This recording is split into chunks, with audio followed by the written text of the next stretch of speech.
Hello dear students, मैं अशला चौहान। आज का मेरा लेक्चर बीएससी फर्स्ट ईयर के लिए है, जिसमें हम कैंटिलीवर टॉपिक को डिस्कस करेंगे। बीएससी फर्स्ट ईयर के लिए ये टॉपिक फर्स्ट पेपर की यूनिट 3 का टॉपिक है, जिसमें हम ये देखेंगे कि कैंटिलीवर क्या होता है और कैंटिलीवर के लिए हम डिप्रेशन किस तरह से फाइंड आउट कर सकते हैं। कैंटिलीवर क्या है, पहले हम ये देखेंगे। अ cantilever is a beam with its one side rigidly fixed and loaded at its free end, as shown in figure. AB is a cantilever with its end capital A rigidly fixed and loaded by a weight W at its free end B. Due to bending moment of the load, the end B of the beam bends to B to B dash. Assuming that the weight of the beam is negligible and the beam is of length small l, we are to find the depression of a layer of the beam at a distance small x from the fixed end and hence the depression at the free end B of the beam. Cantilever consider किया हमने A B, A side fixed है and B side free है। जब हम B side पर weight apply करते हैं तो ये बीम थोड़ी सी बेंड होकर बी डैश पर आ जाती है। यहाँ पे हम दो तरह से डिप्रेशन फाइंड आउट करेंगे। सबसे फर्स्ट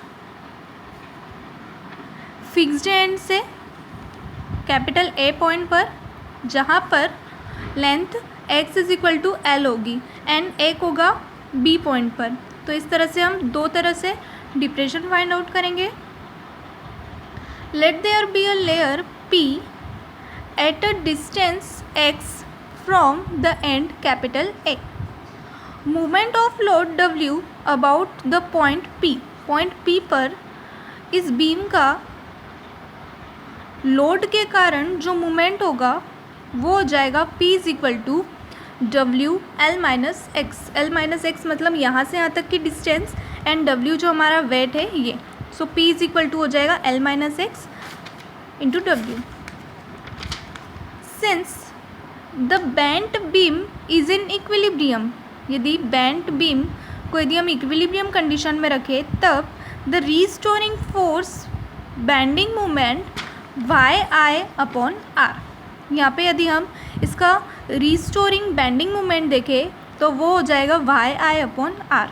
यहाँ पे पॉइंट पी पर भी हम मूवमेंट फाइंड कर रहे हैं जो लोड के कारण है, और इस पॉइंट में भी हम रीस्टोरिंग बेंडिंग मोमेंट फाइंड कर रहे हैं। Then movement is equal to this and यहाँ पर भी movement is equal to this.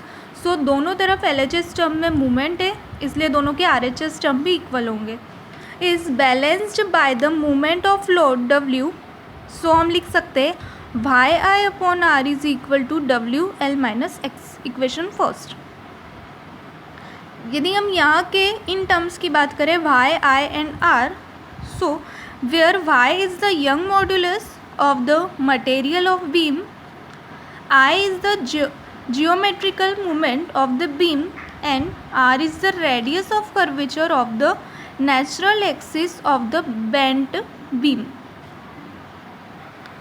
But curvature is defined as, हम जो curvature हमने लिया है रेडियस ऑफ कर्वेचर उसको डिफाइन करेंगे, जिसका फॉर्मूला होता है 1/r is equal to this, where y is the depression of the layer p at a distance small x। जो यहाँ पर जो y दे के रखा है ये डिप्रेशन है लेयर से p से x डिस्टेंस पर फिक्स्ड एंड a में। Since y is very small, so dy by dx का whole square is negligible in comparison to 1। So हमारे पास यहाँ पे वैल्यू हो जाएगी 1/r is equal to d2y upon dx square. So ये 1/r की वैल्यू हम इक्वेशन 1 में पुट करेंगे। जो वाई आई अपॉन आर थी तो Y I as it is 1/r की जगह हम रख देंगे d2y/dx² is equal to WL-x। So माया इधर लेकर आए तो हो जाएगा d2y/dx² इज इक्वल टू W/YI/L-x, equation 2। Now this term, now integrating the above expression equation 2। So जब हम इसका इंटीग्रेशन करेंगे तो ये वैल्यू हो जाएगी dy/dx, जो कांस्टेंट टर्म है वो है बाहर। L-x का जब हम इंटीग्रेशन करेंगे तो हम जानते हैं कि L के साथ में हम इसे यहाँ पर एक 1 कंसीडर कर सकते हैं। सो 1 का जब हम इंटीग्रेशन करेंगे तो वो हो जाएगा x। सो ये टर्म हो जाएगी Lx माइनस x का इंटीग्रेशन x²/2। देन जब हम कोई इंटीग्रेशन सॉल्व करते हैं तो एक प्लस सा कॉन्स्टेंट आता है जिसको हमने कंसिडर किया a1। So the value of integration constant a1 can be obtained from the boundary conditions since the depression at the end A is 0, that is at x is equal to 0, y is equal to 0 and dy/dx is equal to 0। किस condition में? जहाँ पर हमारे पास हम A and की बात कर रहे हैं और A एंड पे जो डिप्रेशन है उसके लिए कंडीशन है कि वो 0 के इक्वल है। So at x is equal to 0, so x और y और dy/dx इन तीनों कंडीशन में 0 अप्लाई करेंगे। सो हमारे पास जो ये वाली कंडीशन है dy/dx, इसकी जगह पे 0, W/y as it is, x की वैल्यू 0, यहाँ पर भी x की वैल्यू 0, तो ये टर्म हो जाएगी 0 is equal to this. So a1 की वैल्यू हो जाएगी 0।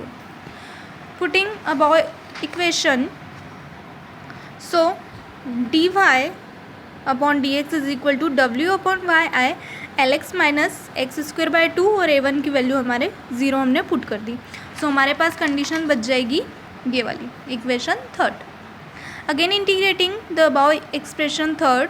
सो जब हम इसका इंटीग्रेशन करेंगे तो ये टर्म हो जाएगी y, W/y as it is, constant term इसलिए इन दोनों टर्म का इंटीग्रेशन ये हो जाएगा Lx²/2 माइनस ये हो जाएगा x³/6, क्योंकि यहाँ पे 2 है इंटू 3, सो हो जाएगा x³/6 प्लस यहाँ पर भी एक कॉन्स्टेंट लगेगा a2, जिसको हम उसी मेथड से x is equal to 0, y is equal to 0 and dy/dx is equal to 0 इस टर्म से सॉल्व करेंगे। सो a2 की वैल्यू भी हो जाएगी 0 और इस a2 की वैल्यू हम इक्वेशन दिस में पुट करेंगे, पुटिंग अबाउ इक्वेशन।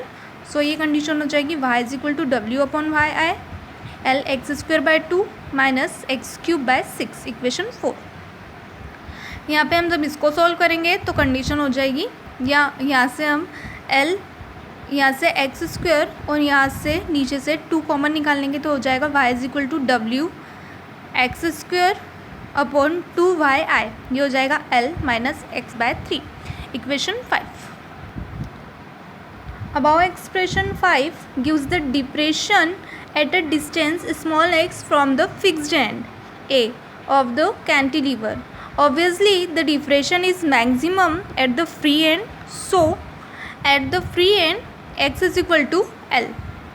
हम यहाँ पे फ्री एंड की बात कर रहे हैं, जो कि हमारे पास लेंथ स्मॉल एल है। सो हमने अभी जो फिक्स्ड एंड ए के लिए निकाला था उस कंडीशन में हमने एक्स डिस्टेंस ली थी। यहाँ पे हम पॉइंट बी के लिए निकाल रहे हैं, इसलिए पूरी जो लेंथ है वो स्मॉल एल होगी, इसलिए हम एक्स की जगह पर एल पुट करेंगे।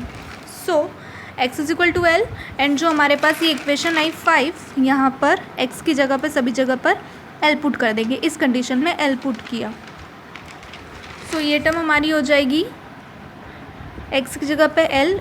ये जब इसको पूरा सॉल्व करेंगे वैल्यू हो जाएगी y, जहाँ पर फ्री एंड पर जो डिप्रेशन है वो मैक्सिमम होगा, इसलिए y max is equal to WL3/3y(i), equation 6। I hope आपको इसका डेरिवेशन क्लियर होगा कि किस तरह से हमने इसे डिराइव किया है। अगर आपको लेक्चर अच्छा लगे तो प्लीज़ लाइक और शेयर ज़रूर कीजिएगा। Thank you.